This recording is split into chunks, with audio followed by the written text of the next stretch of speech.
ও বন্ধু, আমার সামনে উপস্থিত মুরব্বীরা বাজান লড়ে। এবার একটু গভীর মনোযোগ দিয়ে কথাগুলো শুনবেন। আল্লাহ রাব্বুল আলামিন বলেন, পয়গম্বর, ও পয়গম্বর, আপনি দুনিয়াতে শান্তি কায়েম করতে চান, কিন্তু আপনারে আবু জাহেল শান্তি কায়েম করতে দেয় না, কোরআন কায়েম করতে দেয় না। বলে হ্যাঁ, আল্লাহ দেয় না, খালি পদে পদে বাধা দেয়। কয় আল্লাহ দেয় তো। আল্লাহ কয় পয়গম্বর, শুধু আপনাকে বাধা দেয়, আপনার বিরুদ্ধে কৌশল করে এমনটা নয় গো নবী। এই আবু জাহেল আজকে আপনাকে বাধা দেয়, কিয়ামত পর্যন্ত এরকম আবু জাহেল থাকবে দেশে দেশে।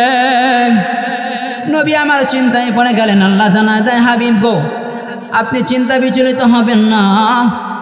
ও নবী গো, আপনি শুনিয়া রাখেন। আল্লাহ নবী ডাক দেয়, কয় মালিক গো, আবু জাহেল তো কিয়ামত পর্যন্ত হায়াত পাবে না, কিন্তু মালিক তুমি বললা আবু জাহেল কিয়ামত পর্যন্ত থাকবে। ও মালিক, তোমার কাছে একটু জানবার চাই, আবু জাহেল কিয়ামত পর্যন্ত থাকবে না, তাইলে আবু জাহেল কিয়ামত পর্যন্ত না থাকলে কিয়ামত পর্যন্ত আবু জাহেল কেমনে থাকবে? আল্লাহ ডানা দেন, হাবিব একটু গভীর মনোযোগ দিয়ে শুনবেন গো বাবা জিরারে। আজকে আবু জাহেল কারা এটা চিনিয়ে দিয়ে যাব। চিনবেন না? আবু জাহেলকে চেনার দরকার আছে না নাই? আবু জাহেল কিন্তু শুধু টুপিদারি পরলেই কিন্তু হুজুর যেমনটা না, টুপিদারি পরনেওয়ালাও কিন্তু অনেক মুনাফিক আছে। এই জন্য মুসলমান গভীর মনোযোগ দিয়ে শোনো। আল্লাহ ডাক দেয়, কয় মনে আসেনি?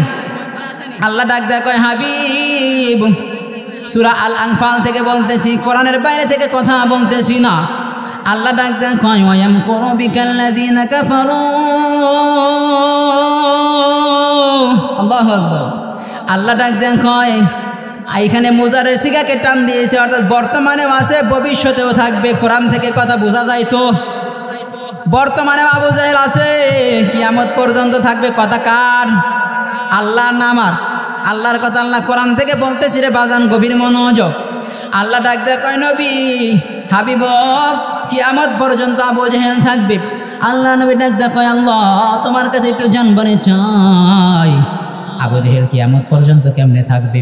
বলে নবী গো, আবু জাহেল দুনিয়া থেকে চলে যাবে, কিন্তু আবু জাহেলের উত্তরসূরি, যোগ্য উত্তরসূরি নাতি পুতি কিয়ামত পর্যন্ত থাকবে। ঠিক কিনা? এই জন্য আল্লাহ ডাক দেখায়, নবী আমার ডাক দেখায়, আল্লাহ কিয়ামত পর্যন্ত আবু জাহেল থাকবে, আমার উম্মত চিনবে কেমনে? আল্লাহ কয়, নবী গো, আপনি বিচলিত হবেন না। আবু জাহেল তিনটা কাজ করবে, এই তিনটা কাজ যারা করবে তারাই হলো আবু জাহেলের উত্তরসূরি। কথা ক্লিয়ার? তাহলে আবু জাহেল কয় কাজ করবে? জবানটা ছেড়ে বলেন, কয় কাজ করবে? এক নাম্বার, তিন কাজ জানার দরকার আছে না নাই? জানবেন তো ইনশাআল্লাহ? ঠিক আছে, এক নাম্বার কাজ এবার বলা শুরু করে দেয়। আবু জাহেল কারা? একটু ঘাটটা নাড়িয়ে দেখবেন আপনার আশেপাশে আবু জাহেল বইছে কি না। বাজান, এক নাম্বার কাজ আবু জাহেলরা করবে। এক নাম্বার কাজ করবে, লিসবিতুকা, যারা কোরআনের কথা বলবে, দিন কায়েমের কথা বলবে, এরা জেলখানায় বন্দি করবে। এখন আমার আপনাদের কাছে কথা হলো, এই 16টি বছরের ভিতরে যারা কোরআনের কথা বলছে, দিন কায়েমের কথা বলেছে, এদেরকে জেলখানায় বন্দি করা হয়েছে না হয় নাই? ও বন্ধু, এক নাম্বার কথা আমরা মিলিয়ে গেল। দুই নাম্বার আল্লাহ বলে, নবী গো, দুই নাম্বার আবু জাহেল যারা কাজ করবে, এরা হলে ওয়ায়াকতুলুকা, এরা যাদেরকে বন্দি করেছে এদেরকে থামানো যায় না, এরপরে এদেরকে এরা হত্যা করবে। কন্যা নাউজুবিল্লাহ। সাল্লাল্লাহু আলাইহি ওয়া আলা আলিহি জিকিরে বাতিল को हटा दे दिल से रबे, जिक्र में तेरे लगा दे रोज शाम ला इलाहा। जबान से मोहब्बतेर साथे पढ़ी, ला इलाहा इल्लल्लाह, ला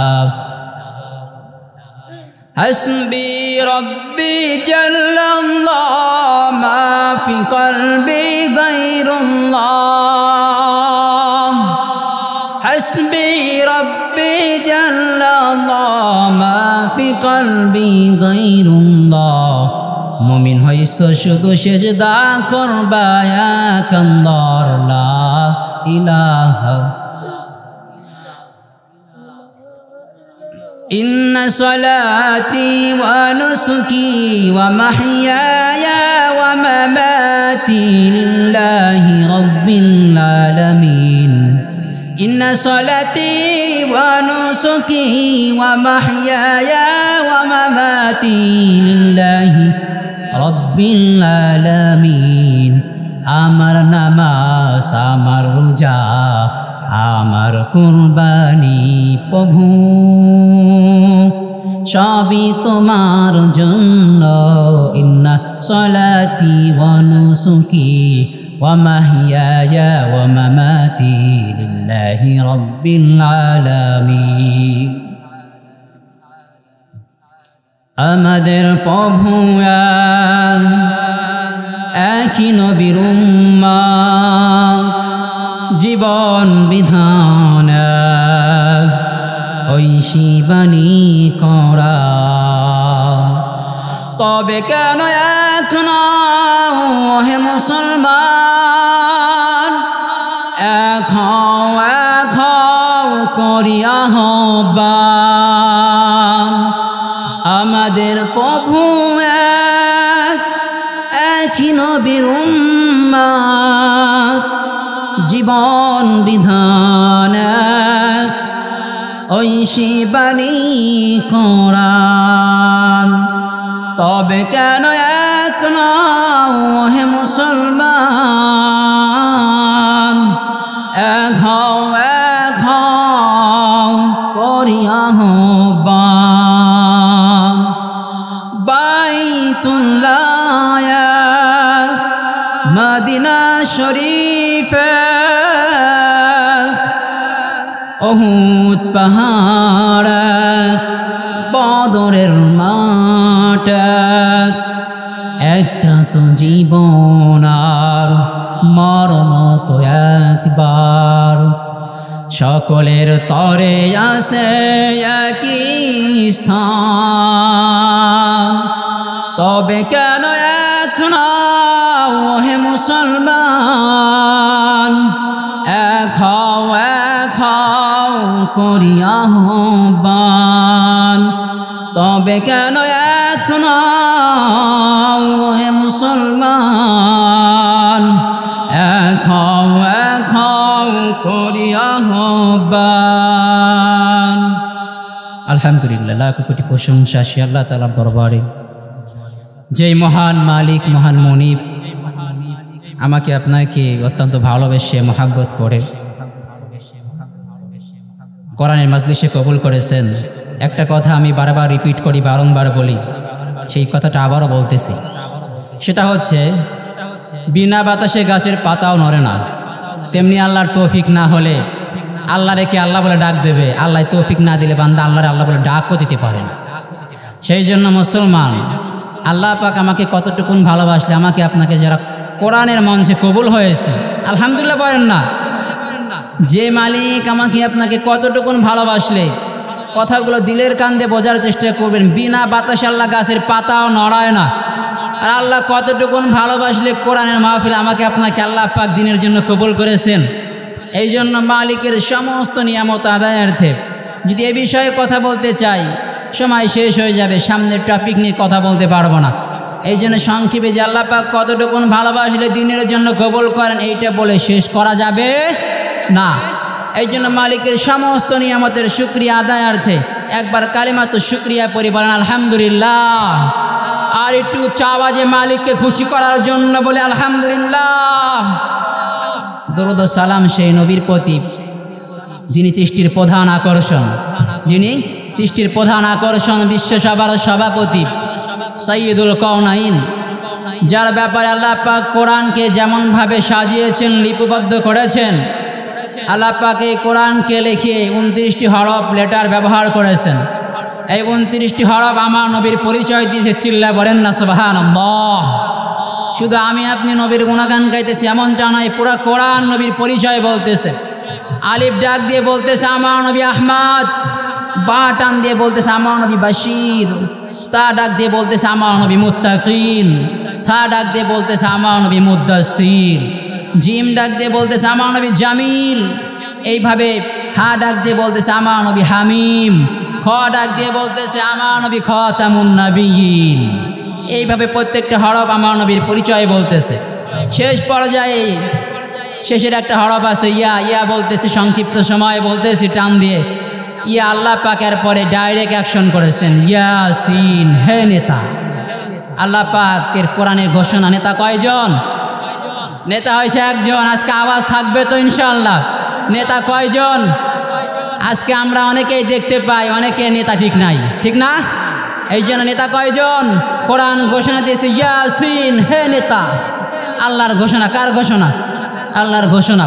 তো সেই নবীর প্রতি আমি আপনি দরুদ প্রেরণ করি, হৃদয়ের আবেগ অনুভূতি উজাড় করে, দিল ভরা ভালোবাসা মহাব্বত নিয়ে হৃদয়ের অন্তরের অন্তঃস্থল থেকে আমার নবীকে ভালোবেসে উচ্চ আওয়াজে বোঝা যাবে যে আমাদের প্রতি নবীর ভালোবাসা কত, ঠিক কিনা? উচ্চ আওয়াজে একবার দরুদ প্রেরণ করি না কোন সাল্লাল্লাহু আলাইহি ওয়াসাল্লাম।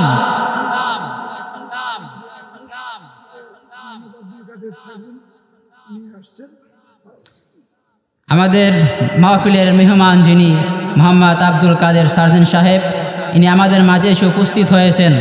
সকলে তার জন্য শুভেচ্ছা মোবারকবাদ রাখি ইনশাআল্লাহ।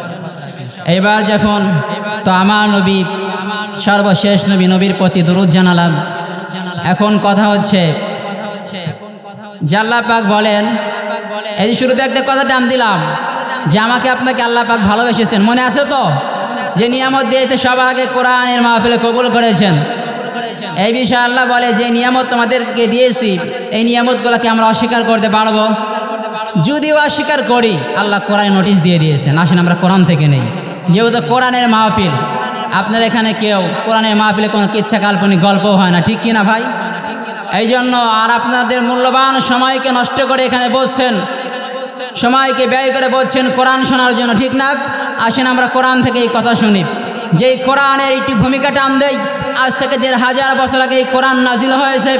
১,৫০০ বছরের মধ্যে কত বুদ্ধিজীবী এই প্রতিবন্ধী গেছে, কত হিটলার গেছে, দার্শনিক গেছে, একটা কোরআনের নোক্তার ভুল ধরতে পারছে না। কিয়ামত পর্যন্ত চ্যালেঞ্জ করা হয়েছে, ভুল ধরা সম্ভব না। দেখবেন কি দুনিয়াতে যারা রাইটার আছে, লেখক আছে, বইয়ের লেখক আছে, যারা শিক্ষিত যুবকেরা ভালো বুঝবে, এরা দেখবেন যারা রাইটার আছে, লেখক আছে, এরা শেষ পিঠায় লিখে দেয়, সমাপ্তর পরে লিখে দেয় আমার ভুল ত্রুটি হতে পারে, ভুল ধরিয়ে দেবেন, সংশোধন করব। কিন্তু পৃথিবীতে এমন একজন রাইটার এমন একটা বই লিখেছে যিনি পৃষ্ঠার শেষে নয় শুরুতে বলে দিয়েছেন যালিকাল কিতাবু লা রাইবা ফীহি হুদাল লিল মুত্তাকিন। আল্লাহ পাক বলেন যে ভুল তো দূরের কথা, এর ভিতরে কোনো সন্দেহ নাই। যদি এটাকে আমি আপনি ধারণ করতে পারি, লালন করতে পারি, তো আমি আপনি মুত্তাকিন হয়ে যাব। সুবহানাল্লাহ। তো এখন সেই কোরআন আছেন, আসমানি কিতাব হচ্ছে 104খানা, বড় 4খানা কিতাবের নাম বলি, তাওরাত, জাবুর, ইনজিল। সংক্ষিপ্ত করে এর মধ্যে 3টা আসমানি কিতাব, এইগুলা আল্লাহ পাক নাজিল করেছেন। পয়গাম্বার দুনিয়া থেকে বিদায় নিয়ে চলে গেছেন, এরপরে মানুষ এগুলোকে উলট পালট করে দিয়েছে। যেমন কীরকম সাপোর্ট একটা স্যাম্পল উদাহরণ দেয়। এখানে তাওরাতের ভিতরে লেখা আছে যে মদ খাওয়া হারাম, এরা যুক্ত করে দিয়েছে মদ খাওয়া হারাম, গুনতেন না করে না, নিজেদের মন গড়া করে নিয়েছে কিতাবগুলোকে। অথচ এটাও কিন্তু আসমানি কিতাব, উলট পালট করলো। কেমনে তরলো? কারণ আল্লাহ পাক ওই কিতাব নাজিল করেছেন, কিতাবের কোনো জায়গায় বলে নাই যে কিতাব আমি নাজিল করলাম, এর হেফাজতের দায়িত্ব আমি আল্লাহর সঙ্গে নিজে রাখলাম। কিন্তু কোরআন আজ পর্যন্ত কেউ একটা নুক্তার পরিবর্তন করতে পারছে না। কন্যা সুবহানাল্লাহ। এর একটাই কারণ, আল্লাহ পাক কোরআনে আয়াত থেকে নিয়ে আসি আমরা, ইন্না নাহনু নাযালনা যিকরা ওয়া ইন্না লাহু লাহাফিজুন। আল্লাহ পাক বলেন কোরআন আমি মালিক নাজিল করে দিলাম, এর হেফাজতের দায়িত্ব স্বয়ং আমি আল্লাহর হাতে রেখে দিলাম। মারহাবা। মানুষের হাতে দিত কি হতো জানেন? এক একটা সরকার যাইতো, সরকারের বিপক্ষে যাইতো। যেমন কেউ যদি বলে যে হুজুর জেনা করব, কোরআনের আয়াত দেন, এখন কোরআন কি বলে, লা তাকরাবু জিনা, জিনার ধারে কাছেও যেও না। এখন তো মিলল না, এই সরকার কি করব, এটাকে বাতিল করে দিত, ঠিক কিনা ভাই? এই জন্য এইভাবে বাতিল করতে করতে ১৫০০ বছর পরে এসে এই যে আমি আপনি বিসমিল্লাহর বাটাও পেতাম না, ঠিক না? এই জন্য আল্লাহ জানে না, জানে না, আল্লাহ আলিমুল গায়ব, আল্লাহু আকবার।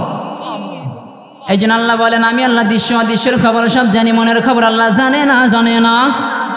এই জন্য আল্লাহ কয় আমি এই কোরআনের হেফাজতের দায়িত্ব সঙ্গে আল্লাহর হাতে রাখলাম। এখন এই কোরআন বলতেছে বান্দা তোমাদেরকে আমি আপনি যে নিয়ামতগুলা দিয়েছি এগুলো অস্বীকার করতে পারবো না। যেমন আমাকে আপনাকে আল্লাহ হাত দিয়েছে না দেয় নাই, চোখ দিয়েছে না দেয় নাই। আমি আপনি হাতের জন্য কি কোনো আদালতে দরখাস্ত করছিলাম? এই দরখাস্ত করছিলাম নি? তাহলে বিনা দরখাস্ত আল্লাহ দিয়েছে। এখন যাকে আল্লাহ হাত দেয় নাই, এই যদি আমাদের বাংলাদেশে বড় বড় কোর্ট আছে, হাইকোর্ট, সুপ্রিম কোর্ট, যাইয়া দুই দরখাস্ত করে, দরখাস্ত অ্যাপিল করে যে আমার এক দুইটা হাত দেয় নাই, আমাকে দুইটা হাত দেন, দিতে পারবো? এই ক্ষমতা কি আছে উকিলের হাতে, কোর্টের হাতে আছে? এই ক্ষমতা কার হাতে ভাই? আল্লাহর হাতে। এই জন্য আল্লাহ বলে তোমাদেরকে বিনা দরখাস্তে স্বয়ং সম্পূর্ণ করে দিয়েছি, নিয়ামতগুলোকে অস্বীকার করতে পারবো? পারবো না। এই জন্য আল্লাহ পাক যদি নাও করতে পারে, যদি কেউ করে বসে, আল্লাহ পাক কোরআনে নোটিশ দিয়ে দিয়েছেন। আল্লাহ পাক বলেন লাহুম কুলুবুন লা ইয়াফকাহুনা বিহা ওয়া লাহুম আ'য়ুনুন লা ইবসিরুনা বিহা ওয়া লাহুম আযানুন লা ইয়াসমাউনা বিহা। আল্লাহু মুসলমান, আল্লাহ বলতেছে তোমাদেরকে আমি আল্লাহ কলব দিয়েছি, লাহুম কুলুবুন লা ইয়াফকাহুনা বিহা, তোমাদেরকে আমি আল্লাহ অন্তর দিয়েছি, দরখাস্ত করো নাই। এইটা কি জন্য দিছি? কাজ আছে না? এখানে মাইকে প্যান্ডেলে লাইট লাগাইছেন, এর কাজ কি? আলো দিতে হবে। আলো দিলে দাম আছে, নাহলে এক লাথি দেয়া একবারে কবরস্থানে। এই জন্য আল্লাহ বলে কলব দিছে। এখন কলবের কি কাজ? এই কলব দিয়ে আমি মালিকের সৃষ্টি ভাববা যে আল্লাহ পাক বিনা খুঁটিতে আসমান দাঁড় করে রেখেছেন, আল্লাহ পাক জমিনকে জমিনের জায়গায় দাঁড় করে রেখেছেন, কোনো নড়াচড়া করে না। এই সমস্ত আল্লাহ পাকের সৃষ্টি নিয়ে তোমরা ভাববা, এই জন্য কলব দিলাম। অথচ আজকে আফসোস, আজকের যুবক যুবতীদের জন্য আফসোস হয়, এরা এই কলব দিয়ে এইগুলো না ভেবে ভাবে কি কবে আসবে 14 ফেব্রুয়ারি। গার্লফ্রেন্ড বয়ফ্রেন্ডকে নিয়ে ভাবে, বয়ফ্রেন্ড গার্লফ্রেন্ডকে নিয়ে ভাবে। আল্লাহ ফেরেশতারা কয় আল্লাহ তুমি দিলা কি জন্য, ওরা করে কি? আল্লাহ বলে ফেরেশতা ধৈর্য ধরো, এরপরের ডাক। এরপরে আল্লাহ পাক বলতেছে ওয়ালাহুম আ'য়ুনুন লা ইবসিরুনা বিহা, আমি আল্লাহ তোমাদেরকে জিহ্বা দিলাম, জিহ্বা দিছে না? জিহ্বা দিলাম, এই জিহ্বা দিয়ে আমি মালিককে ডাক দিবা। ডাক দেন আল্লাহু আকবার, আরো জোরে আল্লাহু আকবার। अल्लाह अल्लाह क्या मुबारक नाम है, अल्लाह अल्लाह तू मेरा माबूद है। সকলে আমার সাথে গান, अल्लाह अल्लाह क्या मुबारक नाम है, अल्लाह अल्लाह तू मेरा माबूद है, अल्लाह अल्लाह तू मेरा माशूक है, अल्लाह अल्लाह अल्लाह वाला का काम है। ठीक किना? এই জন্য আল্লাহ বলে এই জবান দিলাম আমি আল্লাহকে, আল্লাহ বলে ডাক দিবা। অথচ এই জবান দিয়ে বলে গাইতেছে যুবক যুবতীরা। এখন তো দেখা গেলে মুরব্বীরাও গায়, আউযুবিল্লাহ মিন যালিক, গাইতেছে পাগলু, ড্যান্স ড্যান্স ড্যান্স গায় না? আল্লাহ ফেরেশতাকে আল্লাহ শুধু একবার হুকুম দাও, জুতা মেরে জমিনের মধ্যে ডাবিয়ে দিই। আল্লাহ কয় ধৈর্য ধরো, আমার বান্দা যদি একবার তওবা করে ফিরে আসে, আল্লাহ বলে লা তাকুনা তুমি রহমাতিল্লাহ, যারা আমার রহমত থেকে নৈরাশ হবে না। এরপরে যেটা বলতেছে আল্লাহ পাক বলতেছে ওয়ালাহুম আযানুন লা ইয়াসমাউনা বিহা, যে কান দিয়েছি শ্রবণ করবা, কোরআনের কথাগুলো শুনবা। অনেকে আছে না এই কোরআনে মাহফিলে না বসা বাদ দিয়ে কানের মধ্যে হেডফোন লাগিয়ে শুনতেছে পাগলো, ডান্স ডান্স ডান্স। শোনে না? শোনে না ভাই? এদেরকে কি হবে? আল্লাহ বলে এই তিনটা নিয়ামতকে যারা তোমরা কাজে লাগাইতেছো না, এদের ব্যাপারে আল্লাহ বলেন এরা হচ্ছে কুত্তার চাইতে অদম। এখন যেবার হুজুর এত বড় কথা কইলেন, আমি না কোরআন থেকে দলিল নিয়ে আসবো। আল্লাহ পাক বলেন كالأنعام بل هم أضل الله أكبر আল্লাহ বলে যারা এই চারটা নিয়ামতকে কাজে লাগাবে না, যারা এই চারটা নিয়ামতের শুকরিয়া আদায় করবে না, এরা কুত্তার চাইতেও অনিকৃষ্ট। কারণ কুত্তা বিলাই আল্লাহর কাছে দাম আছে, কিন্তু এদের 4 পয়সার দাম নাই। এই জন্য তো বলে আল্লাহ নিয়ামতের অস্বীকার করা যাবে না, যাবে না। বন্ধু আমার, সবাই আমার সাথে গান। যেদিকে তাকায় আমার কুদর দৃষ্টি,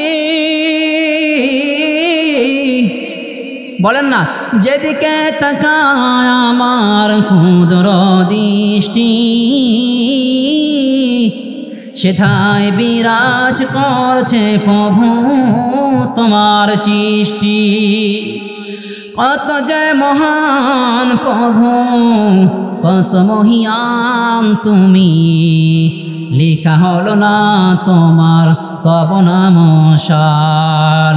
সাগরের পানি যদি কালি বানাই, বিখরাজিকে কলম বানাই, তবু লেখা হবে না প্রভু তোমারই প্রশংসা মহান।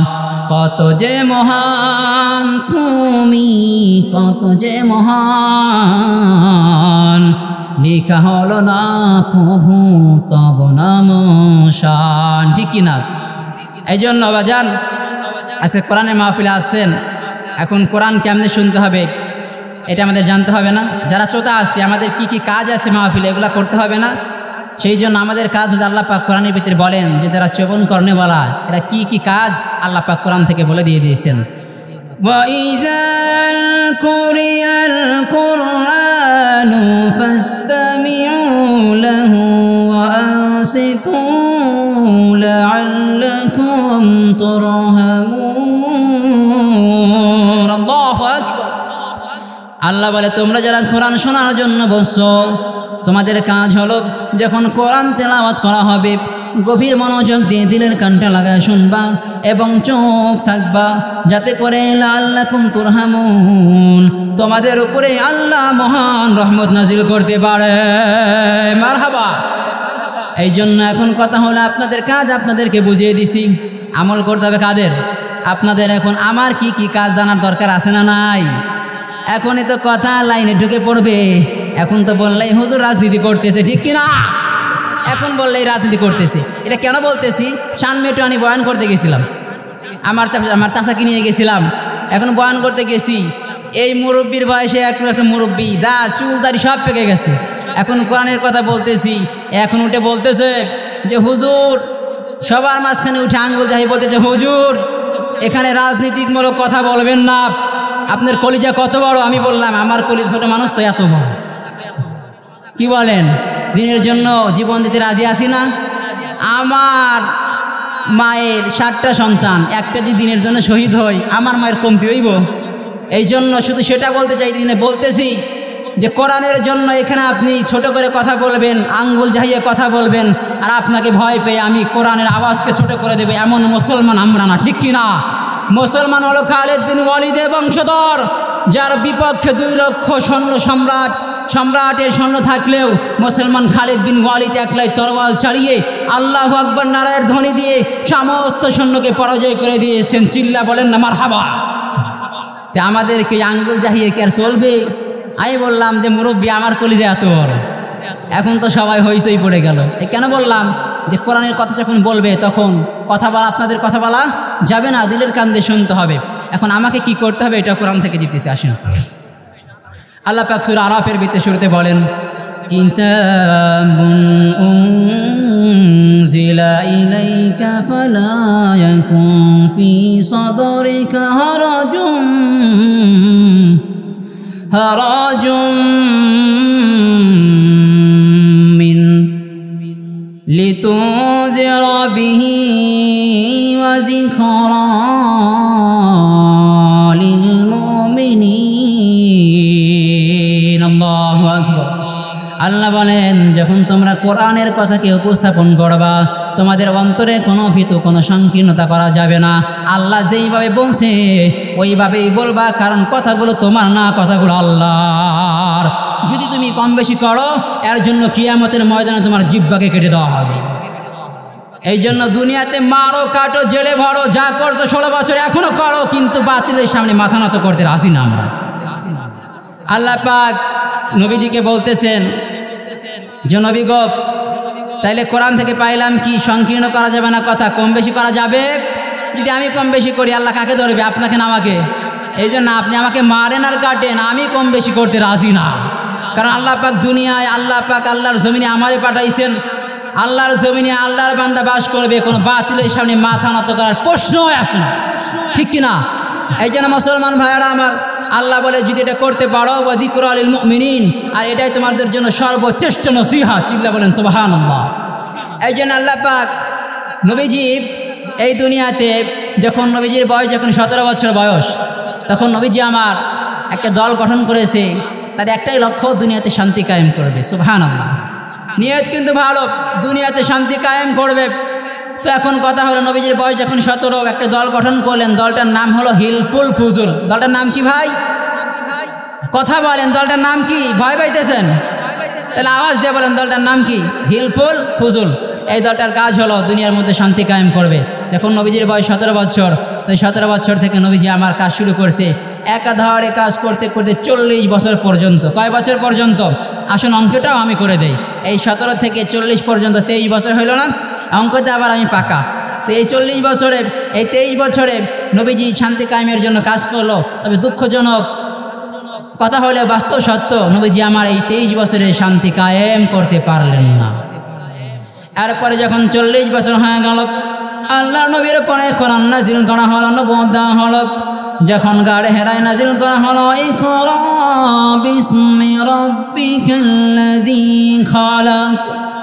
যখন কোরআনকে নাজিল করা হলো 40 বছর বয়সে, নবী আমার 40 বছর থেকে 63 বছর পর্যন্ত জিন্দেগি, 23 বছর পর্যন্ত এই কোরআনকে জমিনের মধ্যে কায়েম করলেন। অটোমেটিকলি আল্লাহর জমিনের ভিতরে কোরআন কায়েম হয়ে গেল, অটোমেটিকলি শান্তি কায়েম হয়ে গেল। মারহাবা। তাহলে বোঝা গেল আগের 23 বছর আর বয়স 23 বছর, আগের 23 বছরে শান্তি কায়েম হলো না। দল ছিল, লোক ছিল, সব ছিল, কিন্তু কিছু তো কোরআন ছিল না, ঠিক না ভাই? এই জন্য শান্তি কায়েম করতে পারে নাই। আর পরের 23 বছরে সব ছিল, সাথে কি কোরআনের সংবিধান থাকার কারণে আল্লাহ পাক কোরআনকে কায়েম করলেন, আল্লাহ পাক শান্তি কায়েম করে দিলেন। সুবহানাল্লাহ। এই জন্য আমাদের দেশে এখন শান্তি, যারা দেশ চালাইতেছে, কথাগুলো মন দিয়ে শুনতে হবে, তথ্যবহুল আলোচনা। যে যারা দেশ চালিয়েছে, আওয়ামী লীগ সরকার 16 বছর দেশ চালাইছে না? এর আগে অন্য দল চালিয়েছে, এর আগে এইভাবে বুবুর পরে খালা, খালার পরে বুবু, এর পরে দাদা, যারাই চালাইছে। আমি তো কাউকে সচক্ষে দেখি নাই, শুধু সচক্ষে দেখছি আওয়ামী লীগ সরকার। এনার নামও নিতাম না, নাম নিতেও ঘৃণা লাগে। তারপরে বলি, শেখ হাসিনা সরকার চিনেন না? বাংলাদেশের রাবিয়া বসরি, এনি দেশ চালাইছে, শান্তি কায়েমের জন্য চেষ্টা করছে না, কিন্তু পারে নাই। একটাই কারণ, এনার যে কোরআন দিয়ে দেশ না চালানোর কারণে শান্তি কায়েম করতে পারে নাই। যেমন সাপোজ একটা ছোট্ট করে ঘটনা বোঝাই। ধরেন যে বাংলাদেশে একটা, ঢাকায় একটা বড় পানির ট্যাঙ্কি আছে। এই ট্যাঙ্কিতে ধরেন যে এই ট্যাঙ্কিটা পুরা বাংলাদেশে পানি সাপ্লাই করতেছে। তো একটা পাইপ আস্তে আস্তে আমাদের বেলকুচিতেও আসছে। তো এই ট্যাঙ্কির ভিতরে একটা মরা বিড়াল পড়ে ফুলে ফেটে গেছে, পানি দুর্গন্ধ হয়ে গেছে। এখন পানি আস্তে আস্তে আপনি 1 গ্লাসে পানি নিয়ে আসছেন, পানি ভালো না খারাপ? দুর্গন্ধওয়ালা পানি, ঠিক না বাজান? এই দুর্গন্ধওয়ালা পানি এসে আপনি এখানে রাখছেন, দেখে বলতেছেন হুজুর ফু দিয়ে ভালো করে দেন। সম্ভব? আমারে কেন, হুসাইনরে কেন, মক্কার ইমামরে মানলে ফু দিলে পানি ভালো হইব?